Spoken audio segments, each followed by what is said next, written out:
मित्रो, आज मराठी भाषा गौरव दिन. मराठी भाषा गौरव दिनानिमित्त सगळ्यांना हार्दिक शुभेच्छा देतो. विवा शिरवाडकर ज्यांनी मराठी साहित्यविश्वाला नटसम्राट हे नाटक दिलं, त्यांचा जन्मदिवस हा मराठी भाषा गौरव दिन म्हणून साजरा केला जातो. विवा शिरवाडकरांनाही विनम्र अभिवादन करतो. आजच्या भागामध्ये मराठी भाषा ही जागतिक स्तरावर पोहोचण्यासाठी काय करायला पाहिजे, तिचा जास्तीत जास्त जगातील माणसं वापर कसं करतील, या संदर्भात काय करता येईल, या संदर्भातले काही मुद्दे आपल्या समोर ठेवणार आहे. पहिल्यांदा आपण हे लक्षात ठेवलं पाहिजे की कोणत्याही भाषेचा समूह, कोणत्याही भाषेचा माणूस ती भाषा रुजवणारा, ती भाषा इतरांसाठी शिकणं अनिवार्य होईल अशी परिस्थिती निर्माण करणारा तो त्या भाषेचा प्रभावी घटक असतो. त्यामुळं मराठी माणूस जितका मोठा होईल, मराठी समूह जितका मोठा होईल, तितकी मराठी भाषा विस्तारत जाईल. तिचं कार्यक्षेत्र, तिचं भाषा क्षेत्र विस्तारत जाईल. त्यासाठी आपल्याला काय करता येईल, ही एकट्याची जबाबदारी नाही, किंवा केवळ मराठी भाषा महान म्हणून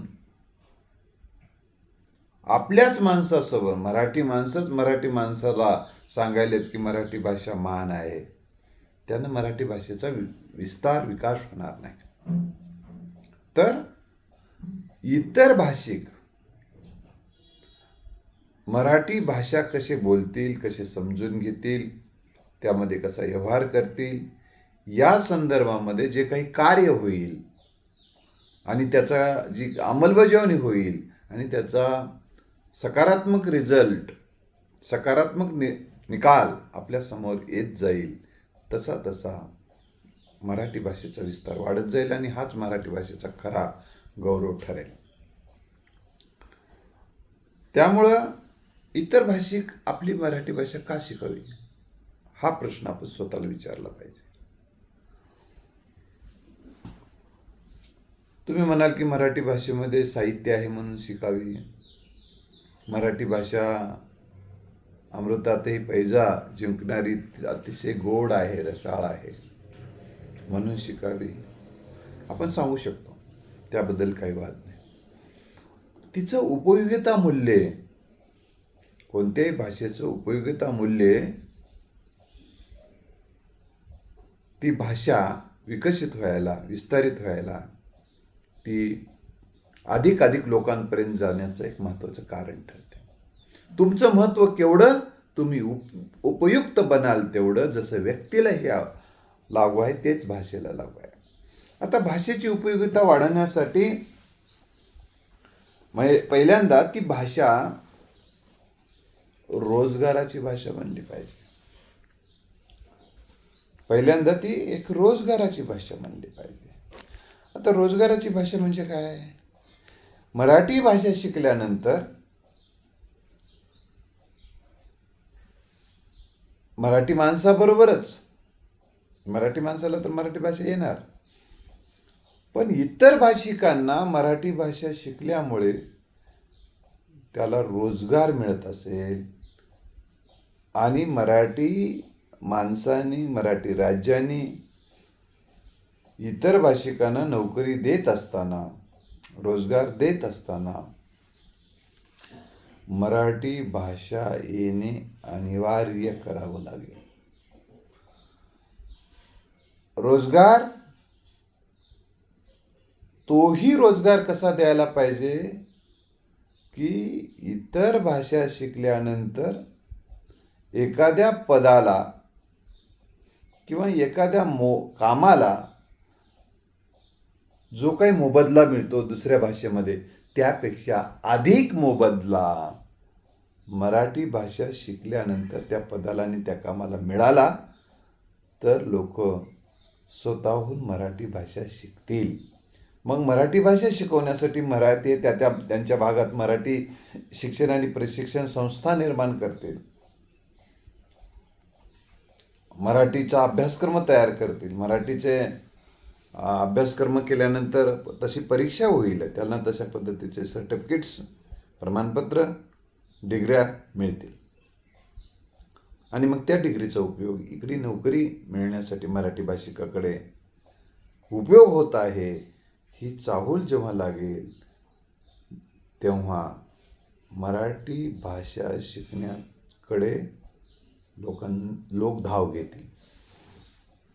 हा एक महत्त्व.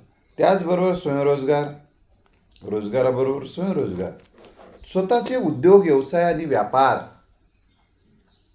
किंवा छोटासा उद्योग स्वतःच्या पायावर उभं राहण्यासाठी, यासाठी स्वयंरोजगार जर तुम्हाला पाहिजे असेल, स्वतः जर एखादा छोटा व्यवसाय करण्यासाठी आमच्याकडून जर तुम्हाला अनुदान पाहिजे असेल, मराठी भाषिकांना सांगावं लागेल, इतर भाषिकांना अनुदान पाहिजे असेल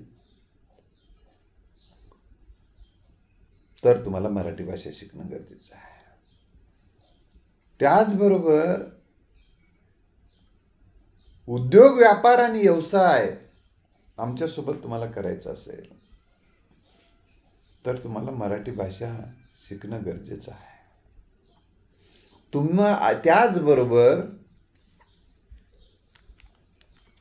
आपल्याकडचं जे काही संशोधन आहे आणि ते जर जीवनोपयोगी असेल, व्यवहारात उपयोगाचं येणार असेल आणि ते संशोधन समजून घेणं तुमच्या कल्याणाचा भाग बनणार असेल तर लोक मराठी भाषा शिकतील.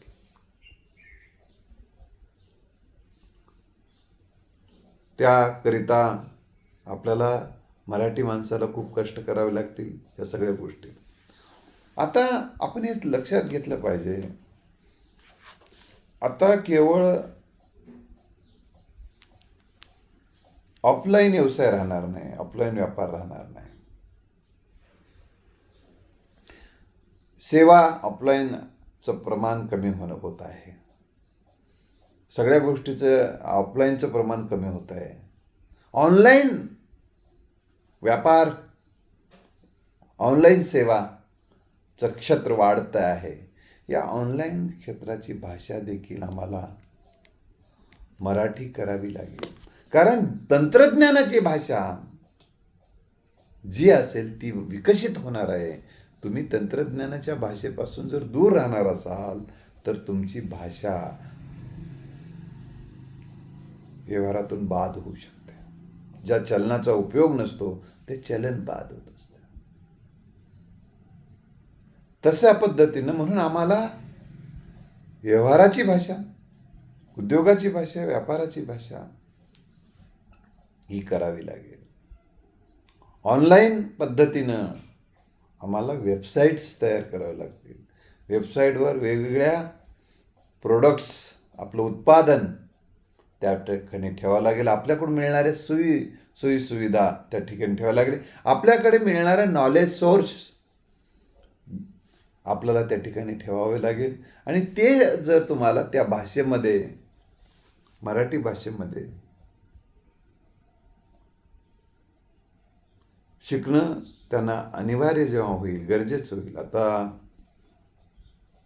काल आम्ही बोलत असताना आमचे मित्र प्राध्यापक लक्ष्मण काळे सर म्हणाले, सर आता असा एक मोबाईल येणार आहे, त्या मोबाईलमध्ये आपण इकडून मराठी बोललं,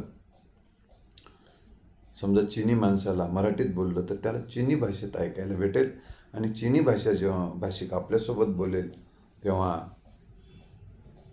आपल्याला ते मराठी भाषेत ऐकायला मिळेल. अशा पद्धतीचा मोबाईल येत आहे. या तंत्रज्ञानाचा उपयोग सुरू झाल्यानंतर मग मराठी भाषा कोणी शिकेल का? मग त्यांच्या भाषेत बोलून जर व्यवहार होत असतील तर असा एक प्रश्न आपल्यासमोर उपस्थित होऊ शकतो. तर मित्र, हा मोबाईल काय कशाचं काम करणार आहे? दुभाषिकाचं काम करणार आहे. आणि दुभाषिकाचं काम केल्यामुळे त्या माणसांसोबत जे व्यवहार होईल, त्या व्यवहारातून प्रेम विकसित होऊ शकते. एक मनी वसे त्याचे आवडे उत्तर, समाचार घ्यावा ऐसे वाटे. ती माणसं आपल्याला इतर भाषिक मनात बसतील, तेव्हा त्यांची भाषा कशी आहे, त्या भाषेचा गोडवा कसा आहे, त्या भाषेचं व्याकरण काय आहे, ती भाषा शिकण्याकडे कल माणसाचा निर्माण होतो.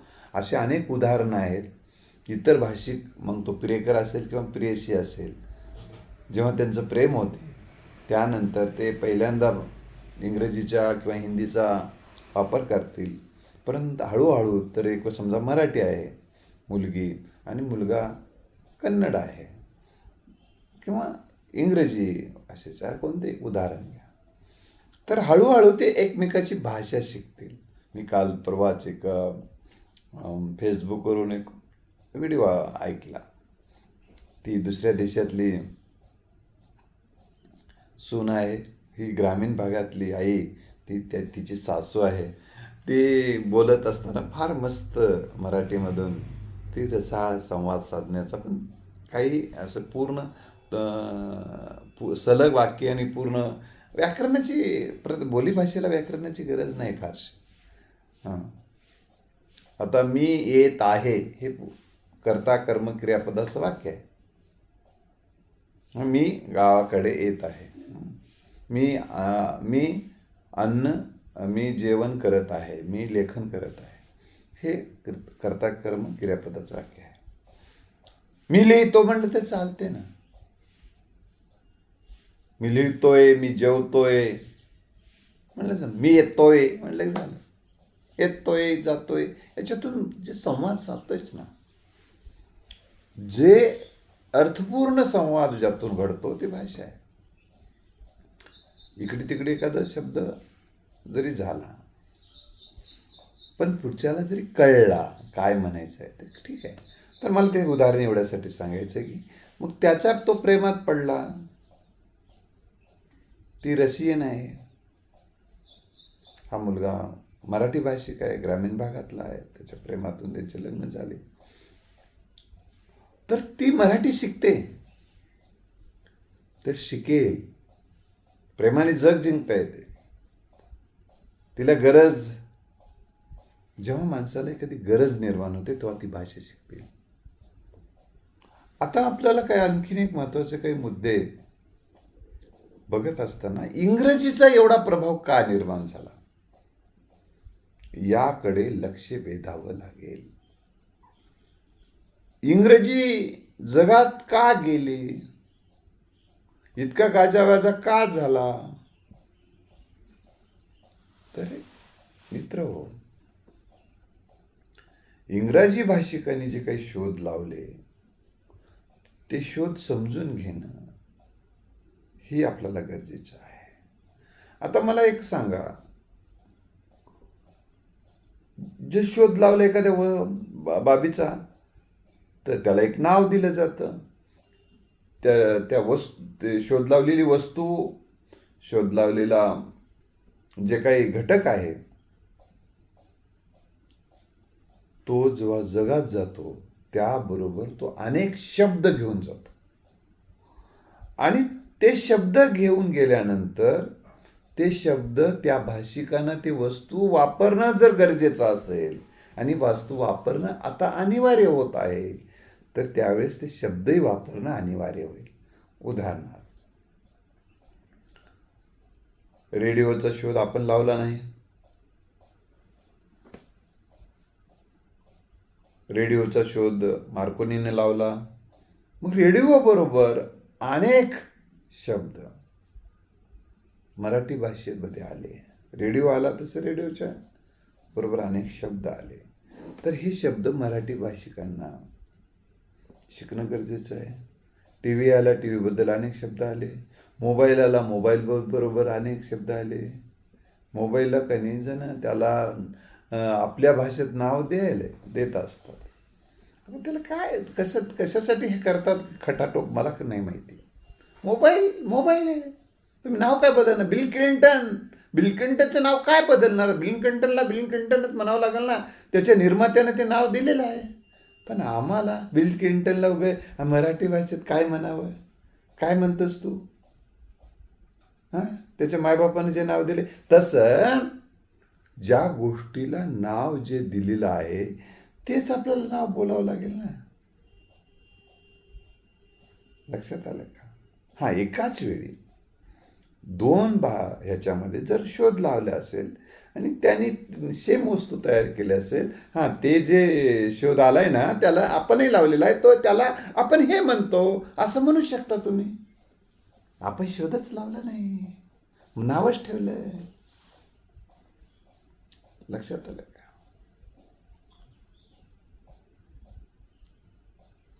आपलं लेकरू नसताना दुसऱ्याच्या लेकराला आपण नाव देणं आपलं म्हणून हे जितकं हास्यास्पद आहे तितकंच हास्यास्पद दुसऱ्यांच्या शोधाला आपले नावं देत बसणं हास्यास्पद आहे. नाही, आपल्याला मराठी भाषेचा अभिमान वाटला पाहिजे. इतका अभिमान आहे तर लावणं वस्तू लाव, वेगवेगळं शोधून गोदडं पाळून झोपल्याने शोध लागतात का? अभिमान हे व्यर्थ अभिमान, खोटा अभिमान, वांज अभिमान काही कामाचा नसतो. अर्थपूर्ण अभिमान महत्वाचा असतो. तर मला आणखीन एक महत्वाचं सांगायचं आहे. आम्ही जगाला काय दिलंय? आम्हाला योगविद्या दिली. आम्ही जगाला विपश्यना दिली. मग योगविद्या शिकत असताना एक इंग्रजी भाषिक प्राणायामच म्हणतो. योगच म्हणतो तो. त्याच्यात इंग्रजी योगा काय एकच शब्द आहे ना, तोच म्हणतो.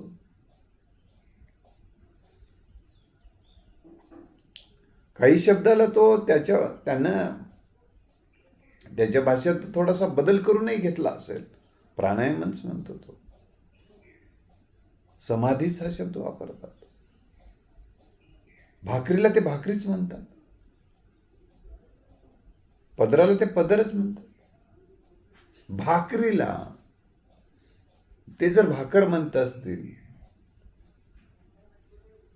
तर आपल्याला त्यांनी निर्माण केलेल्या ब्रेडला ब्रेड म्हणायला काय अडचण नाही. समजा ब्रेड म्हणजे पाव किंवा भाकरी. अरे पाव बघ एक हातात घेऊन आणि भाकरी बघ, कशाला संबंध नाही. काय पण बोलत बसायचं, काय संबंध आहे? ब्रेड म्हणजे पाव किंवा भाकरी. कुठं भाकरी आहे, पाव, कशाचा संबंध आहे? काहीच संबंध नाही. घोड्याला गाढव आणि गाढवाला घोडं म्हणले जमते का? घोडं नाही. घोडं म्हणजे गाढव म्हणजे घोडं असं नसते. त्या वस्तू निर्मात्याने त्या वस्तूच्या विशिष्ट गुणधर्मामुळे त्याला जे नाव आलेलं असते तेच नाव बोलणं आवश्यक आहे. म्हणून आम्हाला वेगवेगळे शोध लावणं अतिशय गरजेचे आहे. गौरी विकली जाते गाईच्या शेणाची, ती गौरीच म्हणून विकली जाते अमेझॉनवर. बघा तुम्ही. काही दुसरे त्यांना जर करायचं तर करू दे. पण आता दुसरी गोष्ट आम्हाला म्हणून सांगतो की संशोधनाची भाषा जर आम्ही जी करू ती लोक ऐकतील असतील. दुसरी गोष्ट, इंग्रजी भाषा ही विज्ञानाची भाषा झाली. इंग्रजांनी इंग्रजी भाषा विज्ञानाची भाषा केली. त्यामधून त्यांनी ग्रंथ निर्माण केले. त्यामधून वेगवेगळे रोग वरील उपाय त्यांनी शोधले. त्यातून मेडिसिन, औषधी त्यांनी त्यावर ॲलोपॅथीची औषधी निर्माण केली. आता तुम्हाला सांगतो की आपण आयुर्वेदाच्या मधली जी औषधीची योजना आहे त्या आयुर्वेदातले अनेक शब्द जसेच्या तसे इंग्रजीत वापरले जातात. त्यांना काही टाळ वाटत नाही. तुम्ही ऑक्सफर्ड डिक्शनरी पहा, मराठीतले असंख्य शब्द त्याच्यात आहेत. त्याच्यावर स्वतंत्र मी कधीतरी बोलेल. तर इंग्रजी भाषा भाषिकांनी विज्ञान विकसित करण्यासाठी विज्ञानामधले साधनं आणि विज्ञानविषयक साधनं, वैज्ञानिक विषयक जे काही घटक लागतात लोकांना सांगण्यासाठी, ते सगळे इंग्रजी भाषेत निर्माण करून ठेवलेलं आहे. आम्ही विज्ञानालाच विरोध करतो, वैज्ञानिक दृष्टिकोनालाच विरोध करतो. आणि जगात तुमची सत्ता त्यांनी जगात प्रसारित केली. व्यापारी म्हणून आले, इंग्रज व्यापारी म्हणून आले आणि राज्यकर्ते बनले, आपण सांगतो. आणि आम्ही कधी व्यापारी बनायचं? आम्ही इथं वांज तत्वज्ञान सांगून ठेवलं की समुद्र पर्यटन पाप आहे आणि समुद्रातून दुसरीकडे कुठं कोणी जाणार असेल तर आम्ही त्याला शिक्षा करू, त्यांना प्रायश्चित घ्यावं लागेल. घेतलं प्रायश्चित, इथल्या लोकांनी घेतलं. म्हणजे आम्ही अशी जी घातक कठोरता वापरतो आणि त्याला धर्म म्हणून नाव देतो. हे धर्म नाही, अधर्म आहे. आणि हे देशहितक नाही, ते देशद्रोही आहे, देशघातक आहेत. लोक अशा पद्धतीचा विचार मांडत बसत असतील तर अच्छा ते ठीक आहे, तर अज्ञानानं जे झालं त्याला आम्ही माफ करून टाकतो. आताही तेच विचार मांडत असतील कोणी तर ते आता मात्र जाणीवपूर्वक आम्ही त्यांना ते शब्द वापरतो. तर मला तुम्हाला या निमित्ताने हे सांगायचं आहे की छत्रपती शिवरायांनी ह्या फालतू गोष्टीला महत्त्व न देता छत्रपती शिवरायांनी समुद्रात किल्ले बांधले आणि त्याने सांगितले ज्यांचा समुद्र त्यांचं समुद्रावर राज्य, ज्याचा जलदुर्ग त्याचं समुद्रावर राज्य, असं त्यांचं थेरी आहे. आपण समजून घेतली पाहिजे. जहाजाची निर्मिती त्यांनी करून घेतली. आम्ही मात्र समुद्राची पूजा करत बसलो. फक्त समुद्राची पूजा केल्यानंतर समुद्र फायदा देत नसतो. समुद्रावर स्वार होऊन त्यातलं जे काही समुद्रातलं आहे ते घ्यावं लागेल. समुद्र पार करून दुसऱ्या देशातलं काहीतरी आणावं लागेल. म्हणून मित्रांनो, या सगळ्या गोष्टीची विज्ञानाची भाषा, तंत्रज्ञानाची भाषा, आम्हाला हे तंत्रज्ञान शिकून घ्यावं लागेल. आज मी जे मोबाईलच्या माध्यमातून बोलतोय आणि तंत्रज्ञानाची भाषा आम्ही मराठीत बोलतोय आणि ही भाषा जगभर जाते. माझ्या 100 जर व्ह्यूज आले एखाद्या व्हिडिओला तर त्यातले 10 ते 5-10 असे व्ह्यूज हे दुसऱ्या देशातून येतात. आणि यामुळे फायदा काय झाला? पूर्वी काय असायचं? या तंत्रज्ञानाचा फायदा मराठी भाषा मरण्यासाठी होणार नाही, मराठी भाषा जिवंत राहण्यासाठी होणार आहे. आजच्या भागात हा एक मुद्दा सांगेल. पुढच्या भागामध्ये मी आणखीन या विषयावरचं मत मांडणार. हा मुद्दा अतिशय महत्त्वाचा आहे, आपण हे समजून घ्या. पूर्वी काय व्हायचं? मी समजा इंग्लंडला जाऊन राहिलो तर माझ्या फॅमिलीचा, माझ्या कुटुंबाचा संपर्क तुटायचा मराठी भाषेशी असणारा. पण आता तुटण्याचे काही संबंध नाही. मी माझ्या गावातलं सटीचा वारू सुद्धा बघू शकतो. त्यावेळेस म्हणणारे शब्द ऐकू शकतो तिथं बसून, व्हिडिओच्या माध्यमातून, व्हिडिओ कॉन्फरन्सिंगच्या माध्यमातून माझ्या नातेवाईकाशी, मित्रांशी, स्नेहजनांशी बोलू शकतो. माझा परिवार बोलू शकतो. त्यामुळं मराठी भाषेची नाळ तुटत नाही. हे तंत्रज्ञानाची देण आहे. गाणे ऐकू शकतो मराठी भाषेतल्या, भजनं ऐकू शकतो, लावणे पाहू शकतो, ऐकू शकतो. मग ती भाषा, म्हणून आम्हाला आमचं जे काही संचित आहे ते ऑनलाईनवर आलं पाहिजे. मग वेगवेगळ्या सोशल मीडियाचा वापर करून तुमच्या भाषेमध्ये तुम्ही व्यक्त व्हा. तुमची भाषा जिवंत राहायला मदत होते. जी भाषा वापरली जाणार नाही ती भाषा मरणार आहे. त्यामुळं काही जणांना जे भाषा वापरत असतील ती माणसं मोठी होतात. त्यांची भाषा मोठी होते, त्यांची संस्कृती मोठी होते आणि ते स्वतः मोठे होतात. आता आपण जागतिकीकरण स्वीकारलेलं आहे आणि ह्या जागतिकीकरणाच्या युगामध्ये आपल्या एकाच भाषेचा आपल्याला आग्रह धरून चालणार नाही, तर आपल्याला बहुभाषिक बनावं लागेल. आणि जितका बहुभाषिक तुम्ही बनाल तितक्या भाषिकापर्यंत तुमची भाषा पोहोचणार आहे. लक्षात आलं.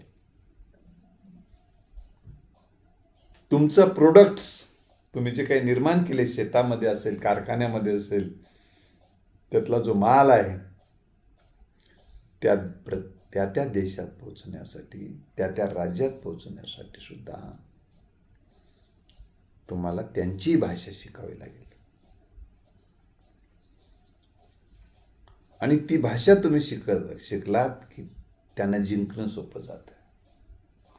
कारण जे काही म्हणायचं आहे त्यांच्या भाषेत म्हटल्यानंतर लोक तुमच्याकडे आकर्षित होतात. तुम्ही निवडणुकीमध्ये प्रचारामध्ये असाल किंवा प्रचारसभा ऐकल्या असेल, तर तिथल्या भाषिकांना आकर्षित करण्यासाठी, त्या भाषिकांना आपल्या प्रेमात पाडण्यासाठी आणि ते मतदान देतील म्हणून बऱ्याचदा काय प्रयोग केले जातात तुम्ही बघितलं. जेव्हा देशाचे पंतप्रधान मोदी साहेब महाराष्ट्रात येतात, त्यांना 1-2 मराठी वाक्य लिहून दिले जातात आणि त्यातून त्यांनी बोलल्यानंतर तो मराठी माणसं त्यांच्याशी कनेक्ट होतील, मतं मिळतील, हा त्यांचा उद्देश असतो.